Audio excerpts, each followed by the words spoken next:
Ini bukan nama asli. Nah, kalau nama asli ya, dengan nama samarannya. Nama depan dan nama belakang. Bilang lupa. Kalau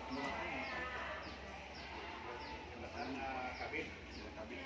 Kalau tidak, kabin belakang.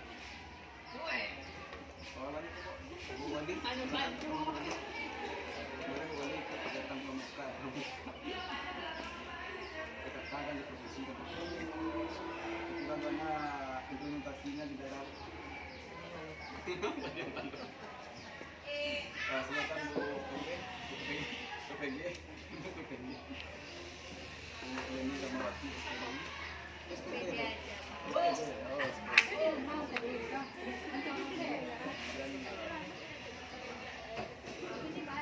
silakan Bu sama saya bisa menantang berantah cemas ngerumbai suaminya apa tuh apa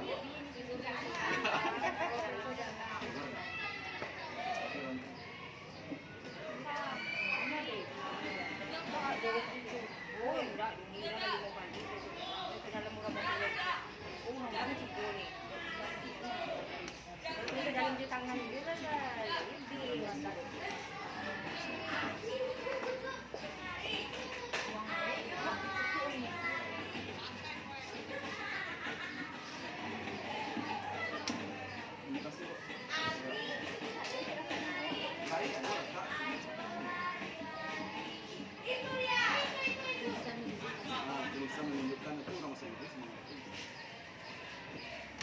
silakan mengira.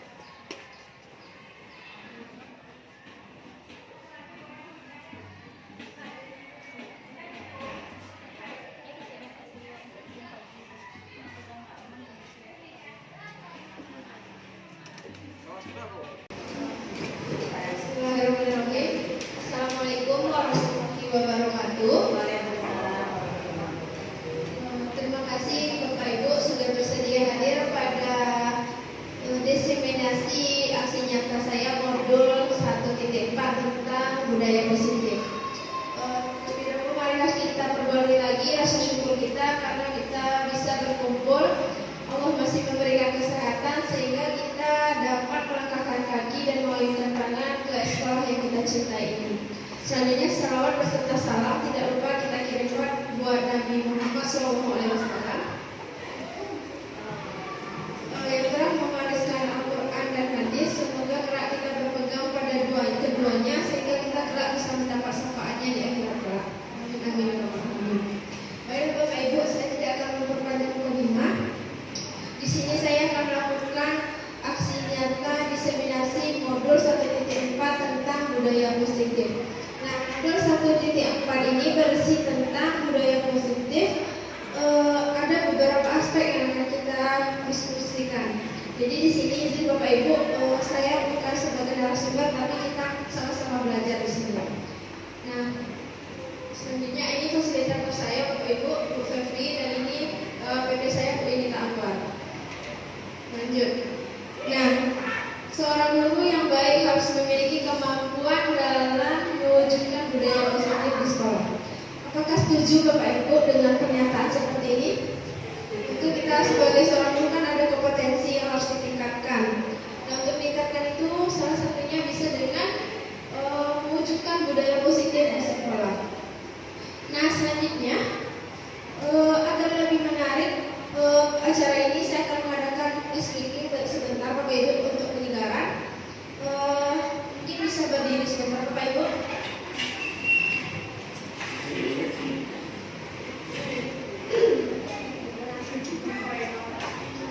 Mari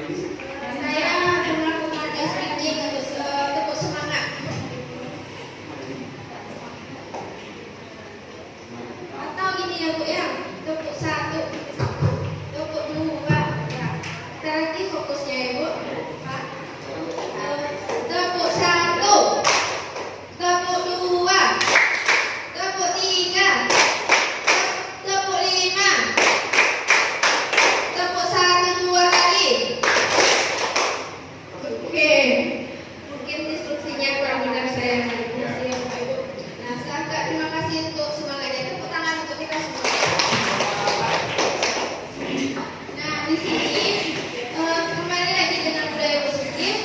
Nah, budaya positif ini dapat dijalankan dengan menerapkan konsep-konsep disiplin positif. Nah, apa itu disiplin positif? Nanti akan kita pelajari.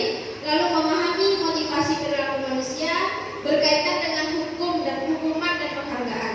Karena identik kadang kalau siswa tidak mau mengikuti aturan, guru akan memberi hukuman. Atau misalnya siswa berprestasi, guru akan memberikan penghargaan. Nah, bagaimana dampaknya? Itu akan kita bicarakan bersama. Lalu ada posisi kontrol seorang guru, lalu pembuatan keyakinan sekolah atau kelas. Nah, ini mengapa tidak peraturan sekolah? Nah, nanti kita akan bicarakan lebih lanjut. Lalu ada penerapan segitiga restitusi dalam penyelesaian masalah. Nah, lanjut.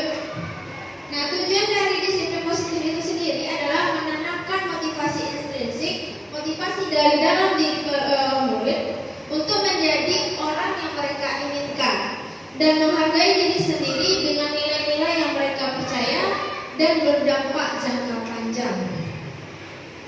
Nah, sebagai pendidik, tujuan kita tentu nantinya menciptakan anak-anak yang memiliki disiplin diri sehingga mereka berperilaku yang mengacu pada nilai-nilai kebajikan universal dan memiliki motivasi intrinsik dalam perubahan perilaku ke arah yang lebih baik. Nah, apa itu tentang disiplin positif? Nah, saya mau bertanya Bapak Ibu, ketika mendengarkan kata disiplin, apa yang terpikirkan oleh Bapak Ibu? Ada yang bisa menjawab? Angkat tangan. Ya, silakan Bu Widya. Peraturan. Bagus. Ada lagi? Ya, baca. Sesuai aturan. Rata-rata pemikiran kita terpikir itu aturan, peraturan, tata tertib. Nah, sebenarnya disiplin itu sendiri berasal dari kata disiplina yang berarti belajar. Nah, disiplin ini nantinya mengacu pada disiplin diri, sehingga nanti akan dimiliki tanggung jawab terhadap apa yang dilakukan berdasarkan nilai-nilai yang diyakini. Nah, nilai-nilai yang diyakini ini nantinya dikaitkan dengan nilai-nilai kebajikan universal. Nah, disiplin positif ini dia merupakan salah satu penerapan disiplin yang bertujuan untuk menumbuhkan kesadaran serta memberdayakan peserta didik tanpa imbalan atau penghargaan, ancaman atau hukuman. Nah, banyak kita masih misalnya masih melakukan hukuman dan memberikan penghargaan. Tapi sebenarnya itu tidak baik dalam jangka waktu yang panjang.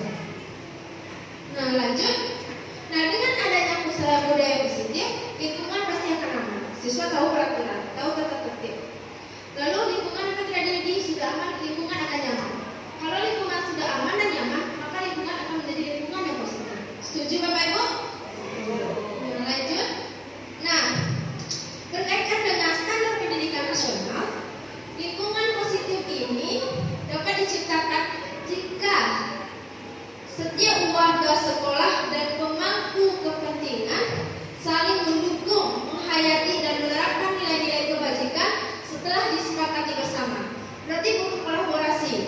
Tidak hanya peran serta guru, ada pegawai tata usaha, ada satpam di sekolah kita, ada penjaga sekolah, dan juga ada murid, dilibatkan juga orang tua, komite, ataupun dinas pendidikan yang terkait.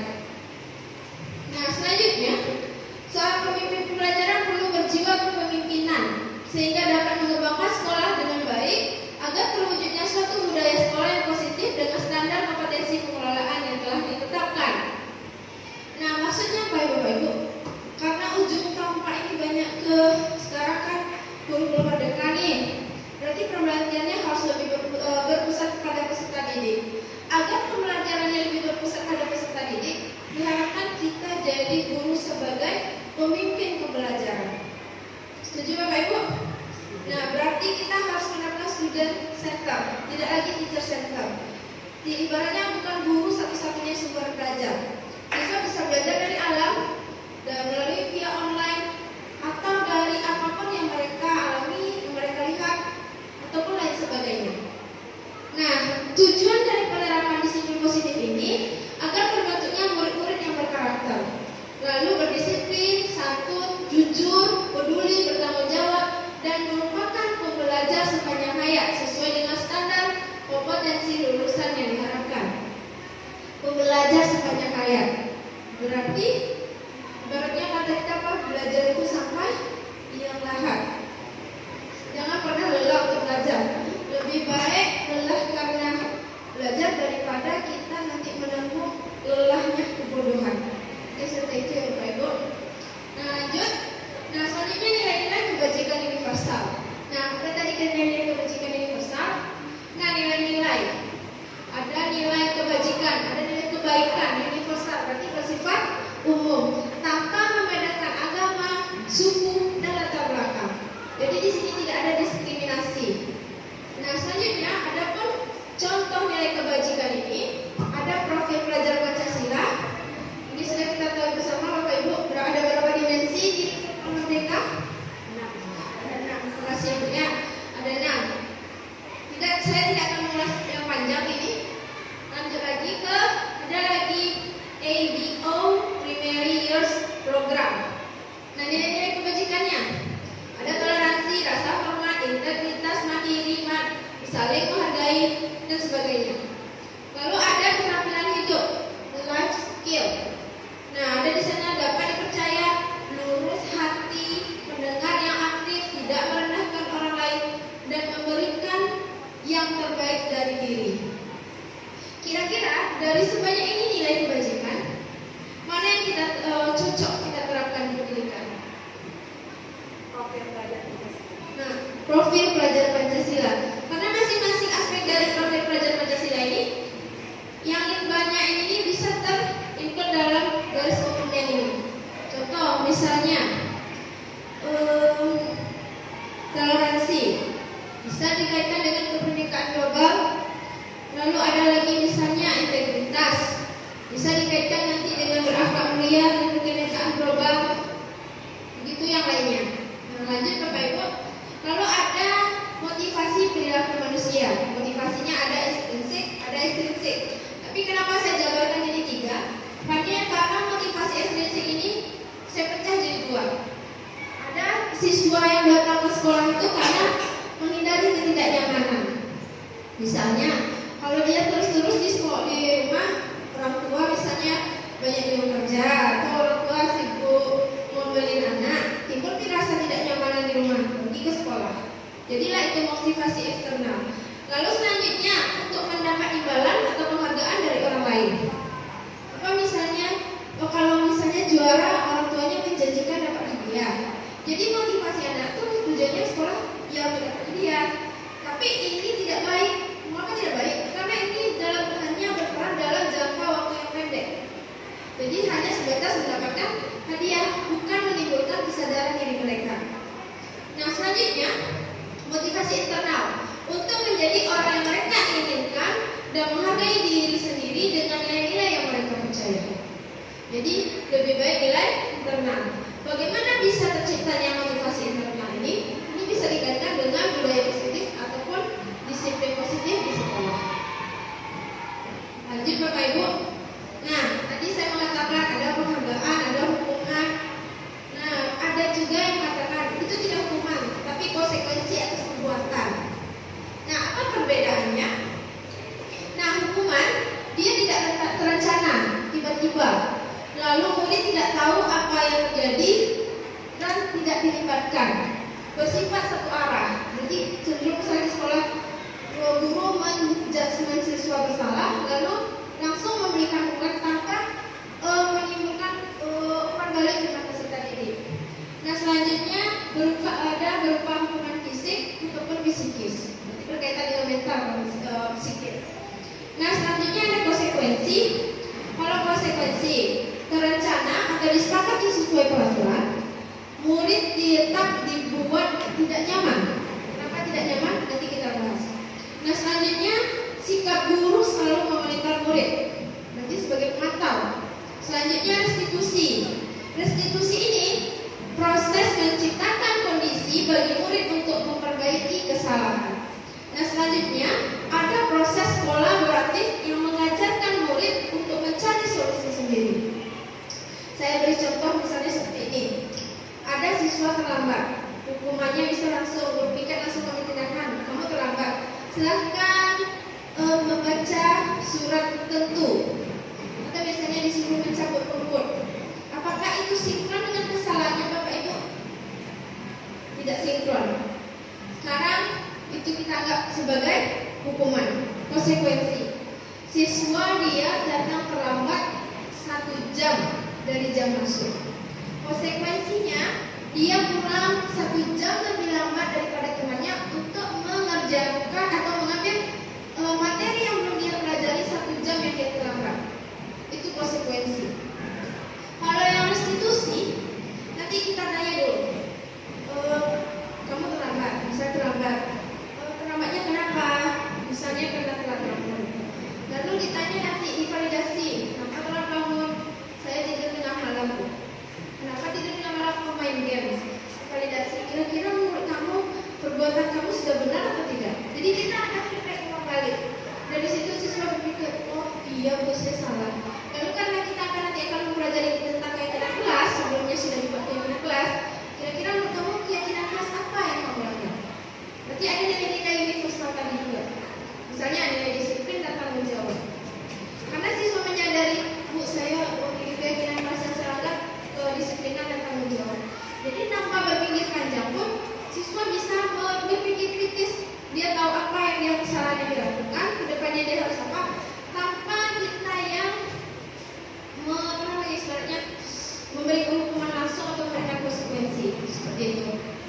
Nah lanjut, kita bagi berarti hukuman atau konsekuensi. Nah selanjutnya ini, nah yang pertama, menurut Bapak Ibu, lari mengelilingi lapangan basket 2 kali karena terlambat ke sekolah. Hukuman atau konsekuensi? Hukuman. Membersihkan coretan yang dibuatnya di meja tulis. Konsekuensi atau hukuman? Konsekuensi. Murid diminta untuk push up 15 kali karena tidak menggunakan masker ke sekolah di masa pandemi ini Bapak Ibu. Hukuman atau konsekuensi? Hukuman. Mengganti kertas tugas teman yang telah dicoret. Hukuman, konsekuensi? Konsekuensi. Coba kita lihat. Nah, berarti nomor 1 sudah benar hukuman Bapak Ibu. Nomor 2 konsekuensi, nomor 3 hukuman, nomor 4 konsekuensi. Sudah ada restitusi di kasus ini? Belum. Nah, ini perbedaannya. Kalau hukuman, dia tidak nyaman untuk anak, berdampak jangka panjang. Misalnya diberikan jangka panjang, misalnya dia bisa menjadi malu terhadap hukuman yang diberikan guru. Itu bisa nanti membekas mungkin sampai jadi tua seperti itu. Nah, selanjutnya konsekuensi, tidak nyaman bagi anak dalam jangka waktu pendek. Nah, kalau restitusi karena dilakukan diskusi, ada umpan balik, maka di sana akan berdampak jangka panjang. Nah, selanjutnya kalau hukuman, anak akan tersakiti, konsekuensi anak akan dibuat tidak nyaman, sedangkan restitusi anak akan dapat penguatan. Nanti Bapak Ibu. Nah, posisi kontrol seorang guru. Nah, ada 5 posisi kontrol. 1 penghukum, 2 pembuat merasa bersalah, 3 teman, 4 peninjau, 5 manajer. Nah, apa itu? Pertama, menghukum, menggunakan hukuman fisik atau verbal. Pernahkah kita melakukan ini? Silakan dijawab dalam hati masing-masing. Nah, kalau pernah, berarti posisi kita masih sebagai seorang penghukum. Lanjut, posisi kedua, membuat merasa bersalah. Dengan suara lembut, membuat rasa bersalah akan menggunakan keheningan, membuat orang lain merasa tidak nyaman, bersalah dan rendah diri. Misal, suatu kondisi siswa sulit untuk tenang, sering ribut kan? Tapi apa yang kita lakukan? Misalnya dengan melakukan ekspresi menyedihkan, seperti ada istilahnya merajuk, lah istilahnya Bapak ya, merajuk. Kamu tidak peduli lagi sama ibu, kamu tak mau belajar dengan suara yang lembut. Tentu itu akan menimbulkan rasa bersalah bagi peserta didik. Nah, itu pasti posisinya masih posisi kedua. Yang ketiga, sebagai teman, posisi yang tidak akan menyakiti murid, namun tetap akan berupaya mengontrol murid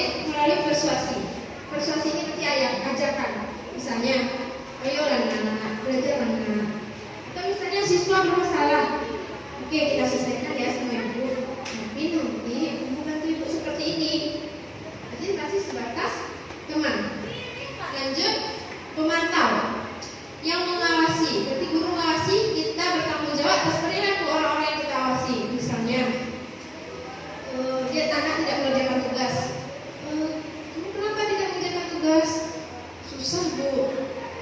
Terus kita gali terus, cenderung bertanya, menggali anak, tapi tanpa memancingkan anak untuk menimbulkan kesadaran. Berarti ini posisi pemantau. Nah terakhir, manajer. Nah yang manajer ini mempertanggungjawabkan perilakunya, maksudnya muridnya ya Bu, mendukung murid agar dapat menemukan solusi atas permasalahan sendiri. Berarti kita mengadakan diskusi dengan murid, berarti menerapkan segitiga restitusi. Nah, kira-kira dari 5 posisi mana yang paling baik? Manajer.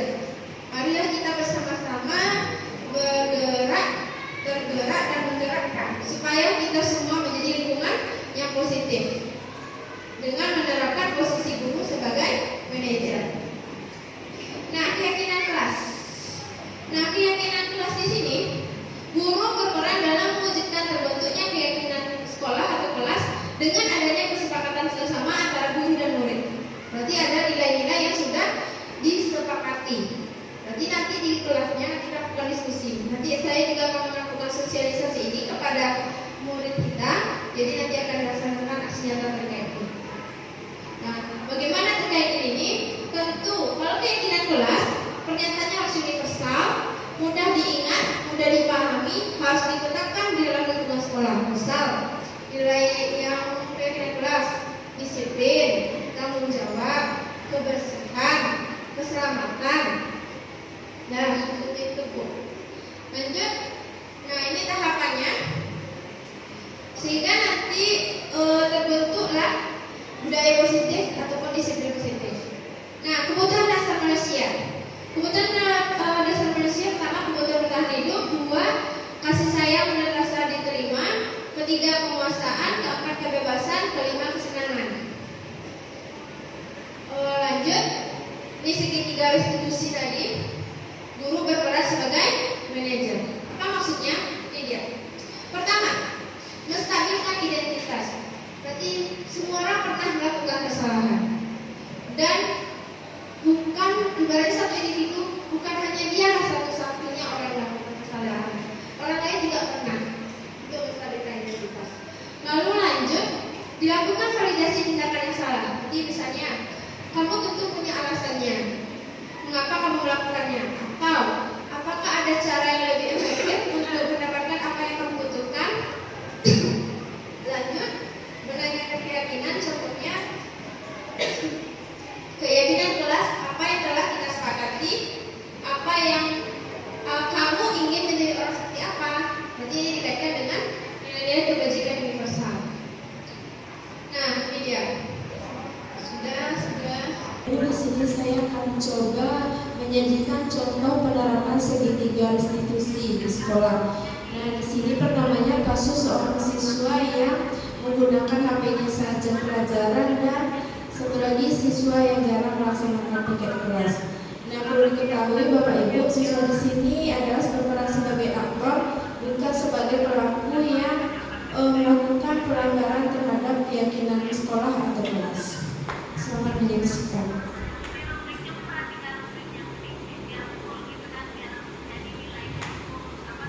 Terima kasih kelas sudah menyanyi kami Ibu. Itu penjelasannya dari teman seorang perempuan katanya siswa memegang HP saat dibiarkan tadi. Apa benar? Benar Bu. Apa alasan itu memegang HP? Bukan bosan-bosan kan pelajaran Bu. Begitu. Lalu apa yang Ibu lakukan? Bermain game Bu. Ibu tahu zaman sekarang itu HP sudah menjadi kebutuhan. Saya juga dengan media. Nah, tapi di sini Ibu membaca itu apakah tindakan ikhwan tersebut sudah tepat, sudah sesuai dengan yang kita.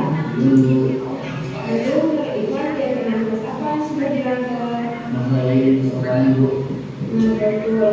Lalu menurut ikhwan, apakah terbukti kesopanannya sebagai disiplin itu diterapkan dalam kehidupan sehari-hari?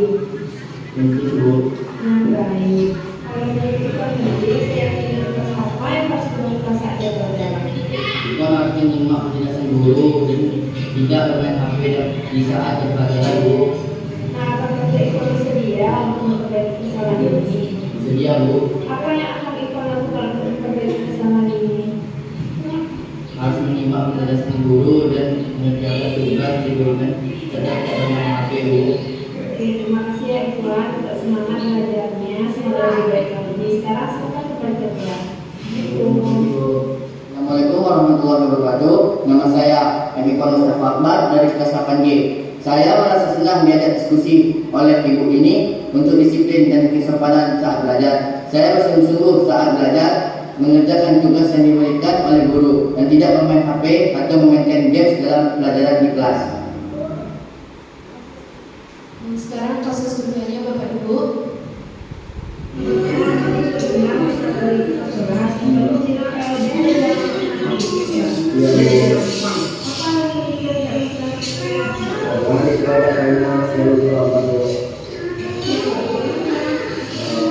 Dan masuk jika musuhnya pas dari itu. Jadi tidak sempat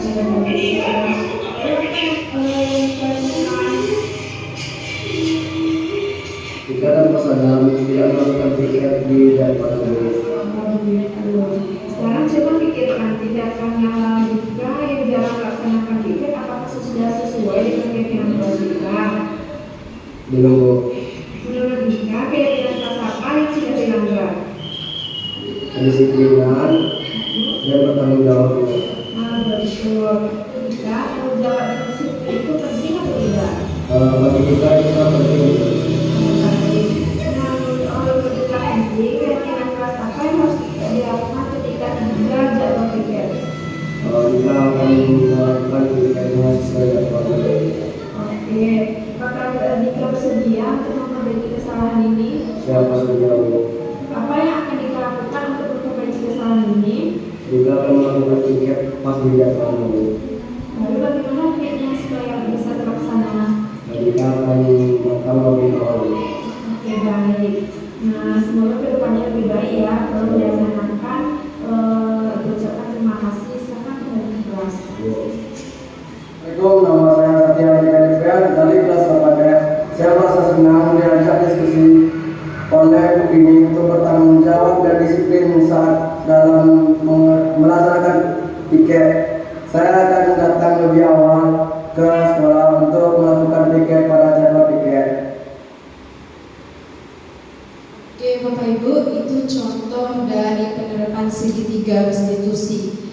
Nah, pertama tadi itu menstabilkan identitas. Jadi kita tidak serta-merta menyalahkan peserta didik yang sudah melanggar keyakinan kelas yang sudah disepakati sebelumnya. Nah, yang kedua itu memvalidasi tindakan yang salah. Berarti di sini bertanya, ibaratnya mengapa kamu melakukan perbuatan tersebut? Atau misalnya apakah menurutmu tindakan yang kamu sudah lakukan sudah benar? Seperti itu. Jadi siswanya digali nanti motivasi ekstrinsiknya. Nah, selanjutnya yang ketiga itu menanyakan keyakinan. Berarti ini kita mengaitkan dengan keyakinan kelas atau sekolah yang sudah dibuat sebelumnya. Karena ini berisi poin penting, maka siswa tentu akan mengingat. Nah, itu dulu penyajian materi dari saya Bapak Ibu. Kita lanjut dengan sesi tanya jawab. Ada di antara Bapak itu yang bertanya? Silakan. Ya, silakan Bu Krisna.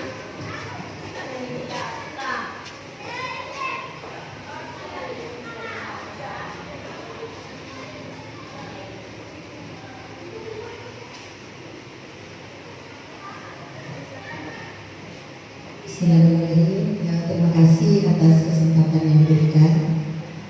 Dari pemaparan Ibu ini tadi, alhamdulillah banyak juga ilmu yang saya dapat Ibu ini. Seperti guru sebaiknya jadi manajer. Kemudian tadi sebelum Ibu membahas itu ada membahas tentang penghargaan. Mungkin di sini saya sering melakukan Ibu ini, baik di rumah sendiri ataupun di sekolah. Contoh kalau anak itu mendapatkan sesuatu, umpamanya contoh kayak ini, kalau kamu nilaimu yang tertinggi nanti pas ujian hadiah. Sering saya mengucapkan itu kepada murid dan saya juga mempraktekannya. Pas nanti kalau penerimaan rapor, murid-murid yang nilai muridnya tertinggi itu saya kasih hadiah. Begitu juga dengan anak saya di rumah. Kalau kamu bisa melakukan ini nanti ibu kasih hadiah. Nah, pertanyaan saya ibu ini, apa dampaknya kita mengasih hadiah itu?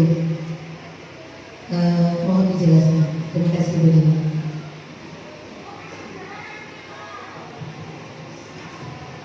Oke, terima kasih pertanyaannya Ibu yang sangat menarik.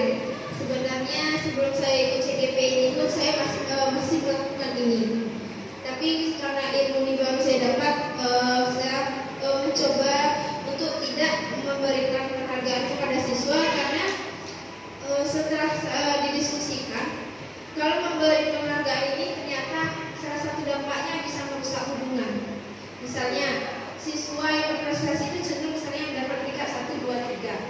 Lalu akan terjadi kecemburuan sosial dengan teman-teman yang tidak mendapat penghargaan.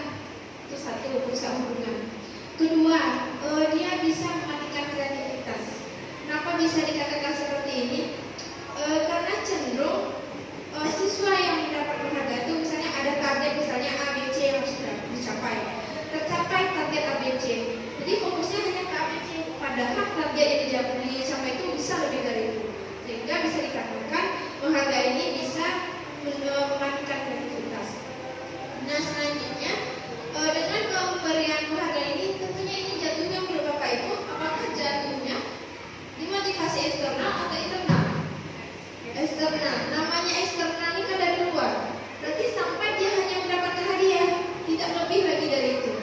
Jadi hanya dalam jangka waktu yang pendek atau sampai dia mendapatkan penghargaan. Tapi kalau misalnya kita bangun lagi dengan peningkatan membangun kesadaran diri sendiri tanpa sebelumnya kita memberi ibaratnya embel-embel dapat hadiah nih. Kalau misalnya dapat hadiah dia hanya terfokus bagaimana mencapai tujuan itu supaya dapat hadiah. Tapi aspeknya akan lebih sempit, makanya dia mematikan kreativitas tadi. Seperti itu penjelasan dari saya, Bapak Ibu. Mungkin dicukupkan sekian karena waktu. Apabila saya ada salah dan janggal, saya mohon maaf. Saya sudah dengan Assalamualaikum warahmatullahi wabarakatuh.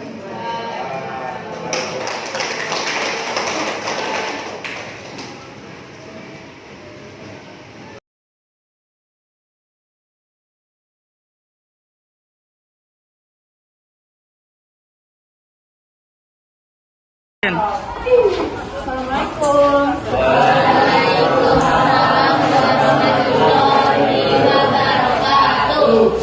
Terima kasih semuanya. Nah, agar lebih diberkahinya pembelajaran kita hari ini, minta kedua belas pimpin berdoa. Syabrak, Armadrak, Tegabrak, berdoa mulai.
Siapa yang tidak hadir hari ini? Dari Wahyu. Mana dari Wahyudi dong? Apa ya? Ada lagi? Juga bermana, Bu? Apa Salih? Juga bermana. Yoga kemana? Alhamdulillah. Wow. Saya doakan semoga temannya yang gak datang ini bisa memberi kesempatan Jikri, Bu. kesehatan untuk hadir. Terima kasih.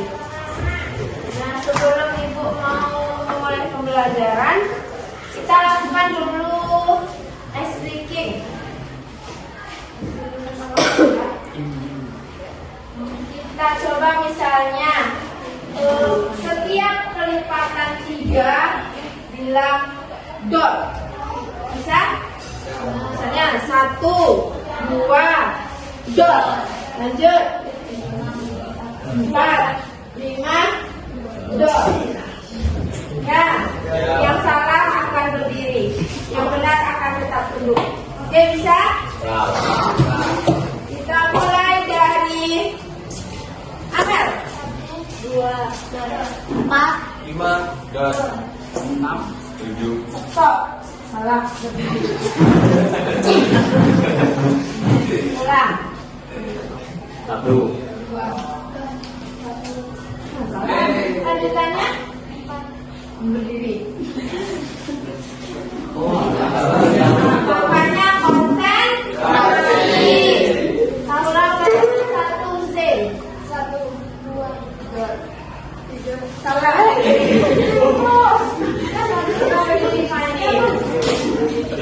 Lanjutkan mulai dari 1, 2.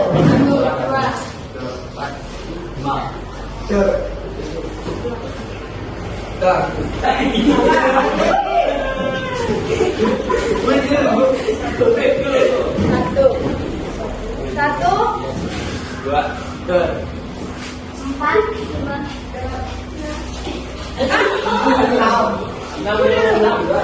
Berapa di sini?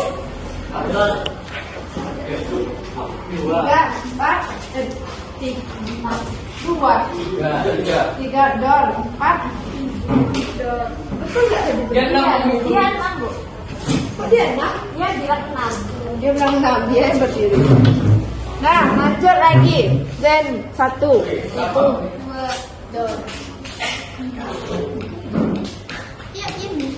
Berapa tadi? Tuh, nggak fokus kan berdiri. Berdiri. Berdiri.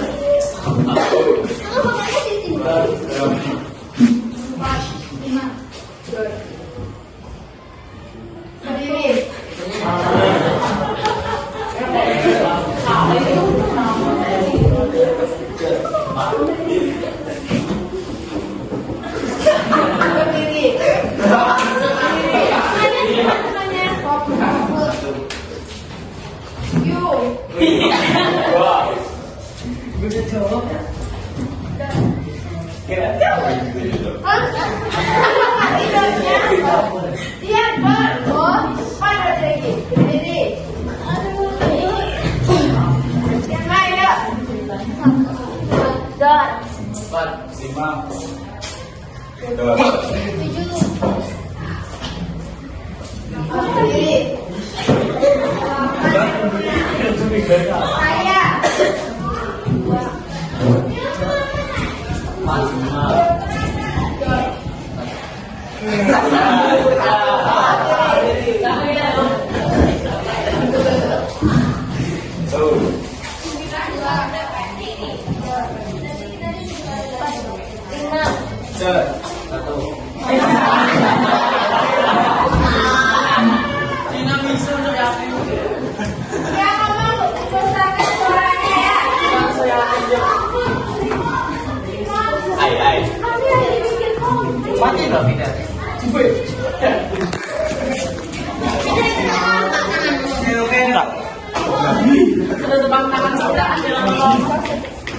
Sampai mana tadi? Ini akan Akan juga salah. Dua. Empat. Lima. Dua.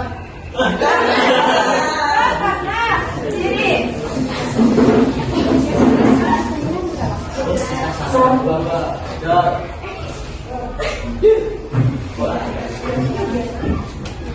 sini berapa orang lagi di sini?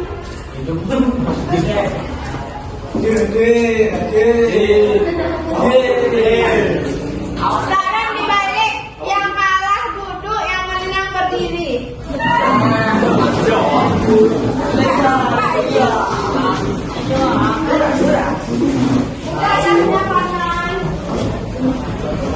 Satu, dua, tiga, empat, lima, enam. Mulai. Satu, dua, delapan.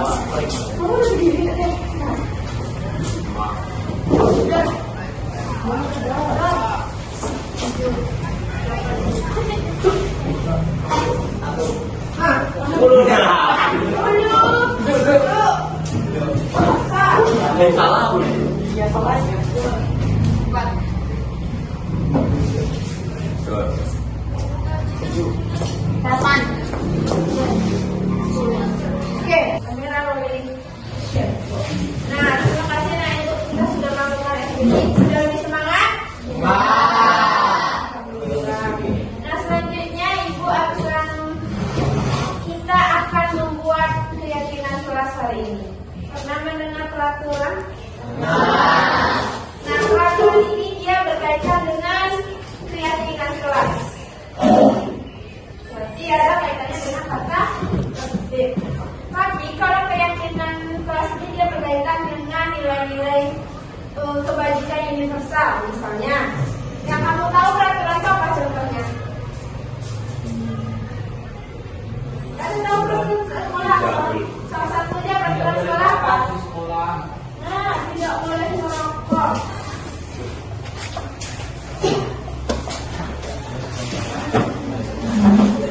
Nah, kalau dia keyakinan kelas, dia berisi kalimat positif. Berarti tidak boleh ada kata tidak boleh, jangan, terus lagi ya. Jangan, tidak boleh, dilarang. Nah, ya. Pokoknya nggak boleh pakai kata-kata negatif. Berarti pakai kata yang positif. Nah, karena dia keyakinan kelas, boleh juga terima kata kalau tidak merokok ini, yang positifnya apa?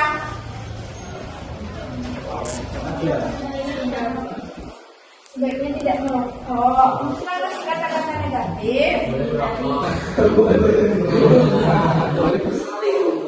rokok ini dia berkaitan dengan apa? Kesehatan kan? Nah, janganlah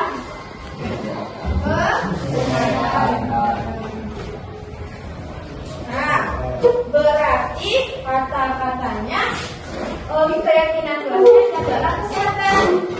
Entah itu kamu tidak boleh merokok atau misalnya yang lain untuk menjaga kesehatan gimana? Makan yang teratur, jangan banyak makanan yang mengandung pengawet. Bisa paham maksudnya? Ada lagi, misalnya nih sekolah, jangan terlambat. Sering dengar kan?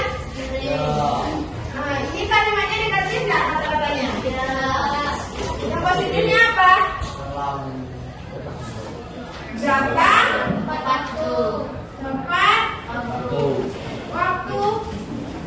Apa nilai kebajikan yang positifnya ini? Berarti harus disiplin. Apalagi nih kalau orang datang tepat waktu, bertanggung jawab.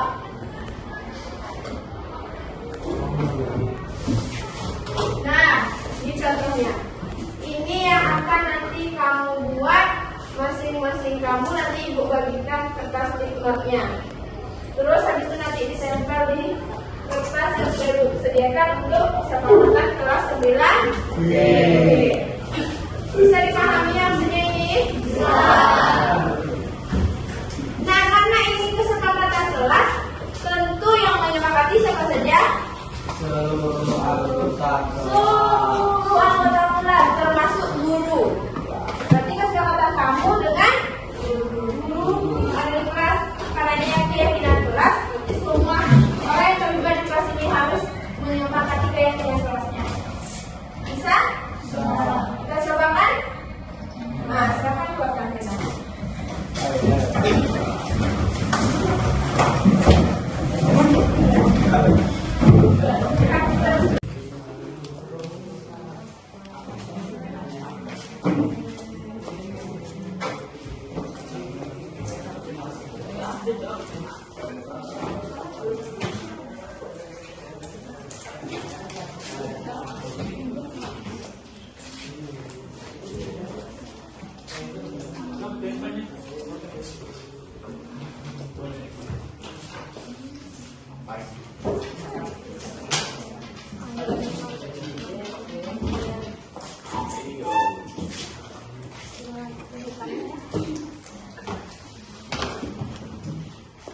Sudah dapat?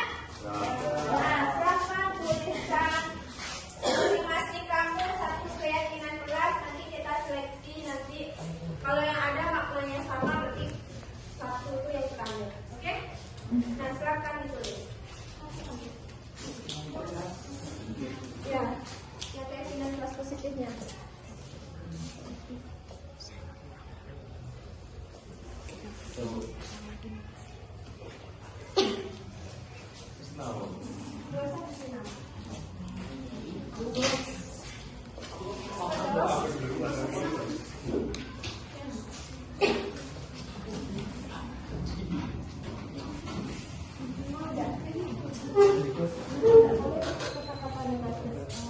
Ini kertas kamu.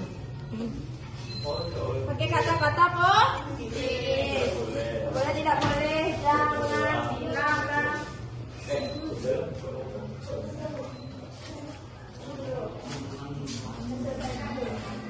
Yang lainnya. Udah.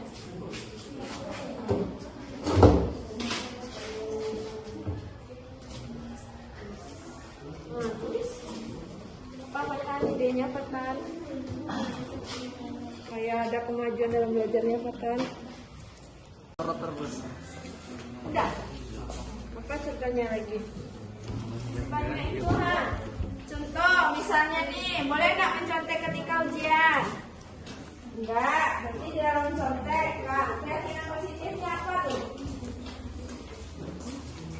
Yang positifnya apa?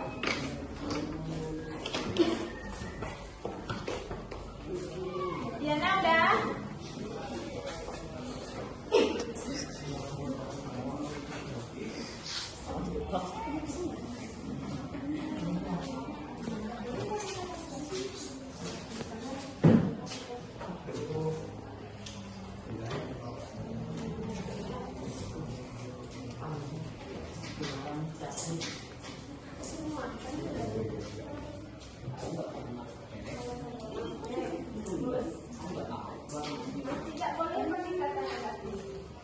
Tidak boleh kata tidak boleh, jangan, dilarang. Ini kata positif tadi.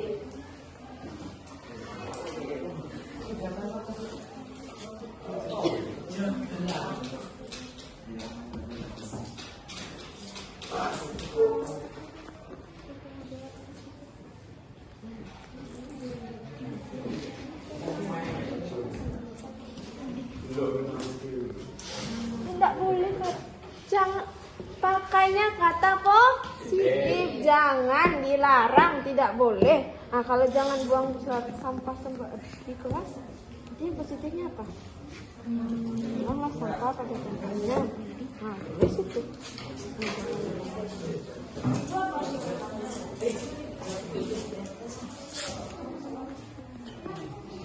Mantap.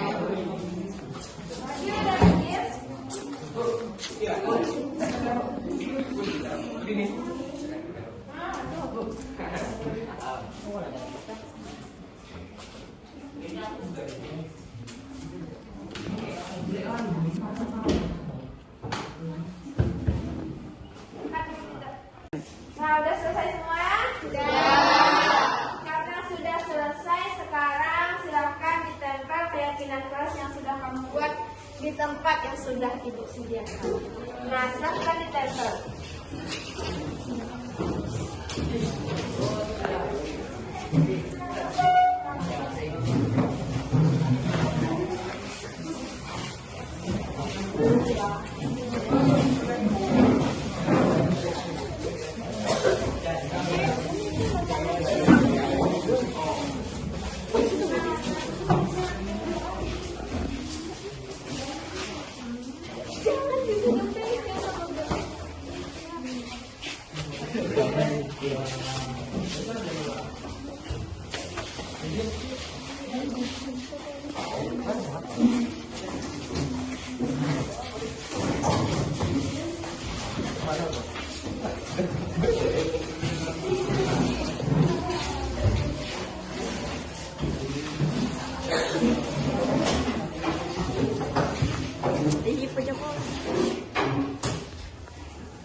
didiskusikan ya keyakinan kelasnya. Di sini ada katanya buanglah sampah pada tempatnya. Berarti ini keyakinan kelas umumnya apa ini? Kebersihan. Di sini. Kebersihan. Oke. Melakukan pikir kelas termasuk dari kebersihan? Ya. Rajinlah belajar dan membuat tugas. Siapa nilai-nilai yang itu? Kalau rajin, bertanggung jawab. Bertanggung jawab. Apa lagi? Orang yang mengumpulkan tugas itu kalau disuruh tuh disiplin apa enggak? Nah, berarti ada nilai disiplin. Nah, udah. Jaga kebersihan ada. Belajar dengan dia udah. Menghargai ketika guru menerangkan. Berarti apa tuh? Saling menghargai. Ibu menghargai kamu menghargai juga guru. Ya, pakai? Saling menghargai. Lanjut.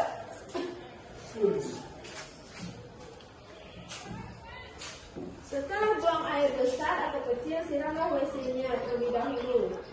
Berarti ini kebersihan. Curhat di sini ya. Jangan ada bully di kelas.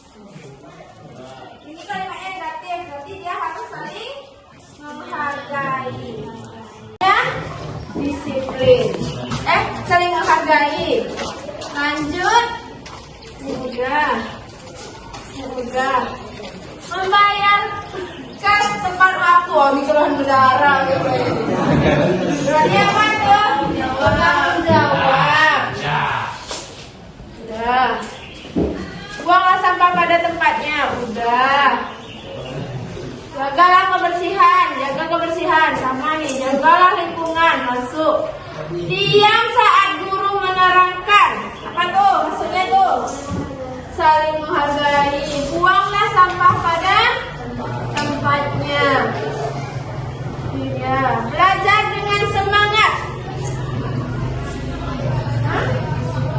Disiplin. Tapi dia berarti belajar dengan semangat masuk. Belajar dengan semangat.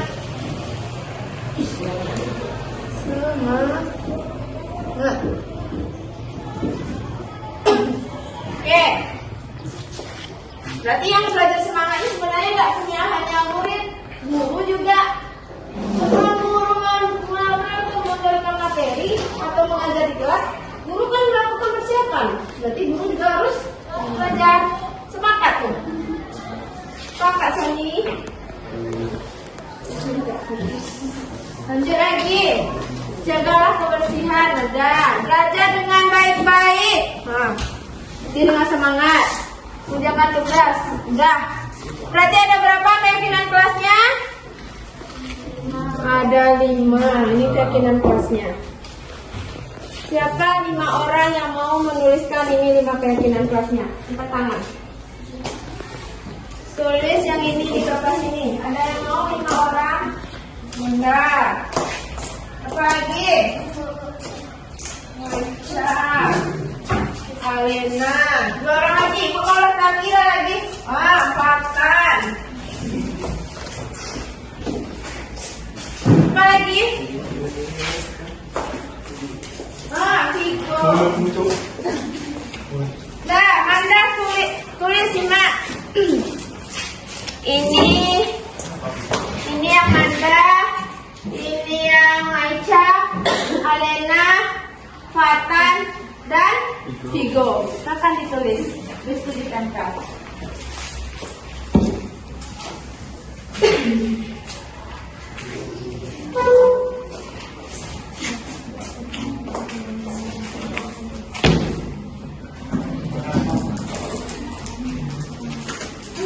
Tulis yang ini aja. Tulis yang ini. Aku dapat ini. Saya. Tulis aja disiplin dan lagi. Ini aja.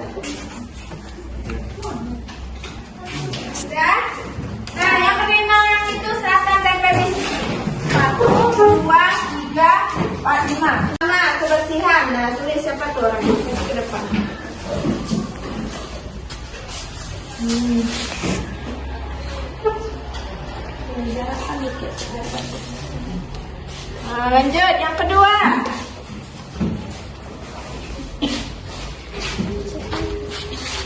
Di sini. Udah ini.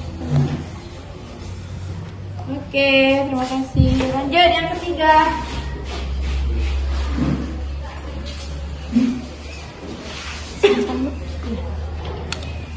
Empat.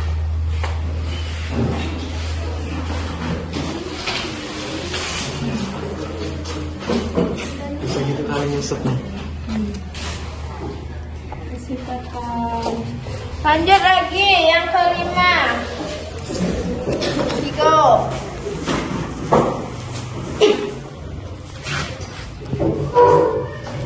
Oke, terima kasih semuanya. Sudah kita dapati berapa keyakinan kelas? 5. Apakah semuanya sepakat? Sepakat. Karena semuanya sepakat, kita akan melakukan proses penandatanganan keyakinan kelas. Nah, berarti masing-masing kamu buat namanya dan kelasnya terus ditandatangani. Oke? Paling bawah nanti nama ibu. Bisa? Bisa. Kita mulai.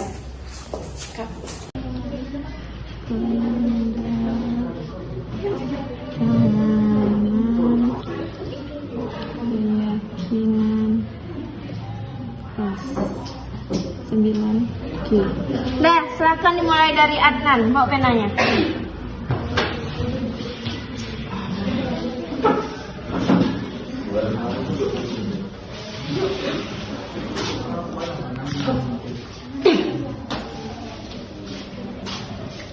Nama cuma gitu, Bro.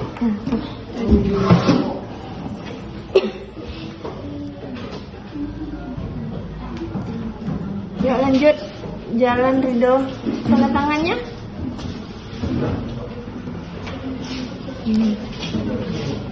Yuk Do, lanjut Do.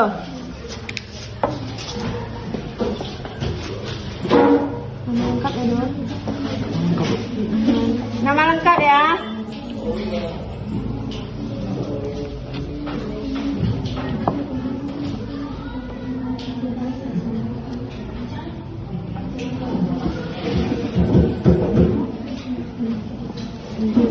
Lanjut Manda.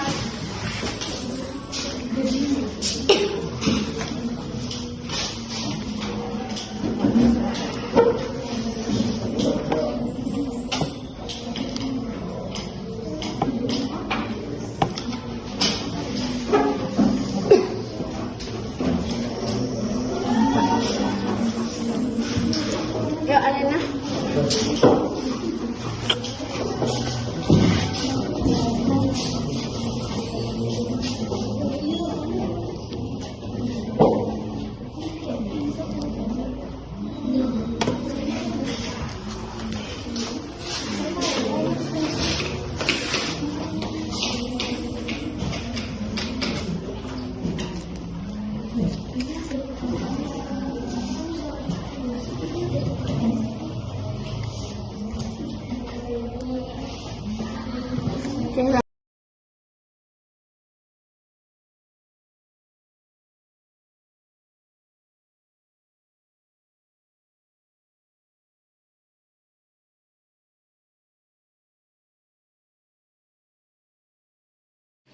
Hai, perkenalkan nama saya Amanda Puspitasari dari kelas 9G. Setelah membuat keyakinan kelas, saya merasa lebih senang.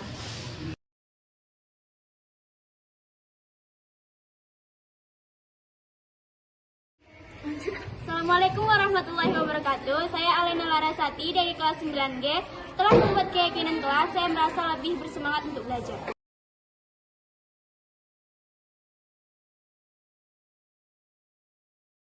Assalamualaikum warahmatullahi wabarakatuh. Perkenalkan, nama saya Nofri Zatan dari 9G. Setelah membuat keyakinan kelas 9G, saya menjadi happy.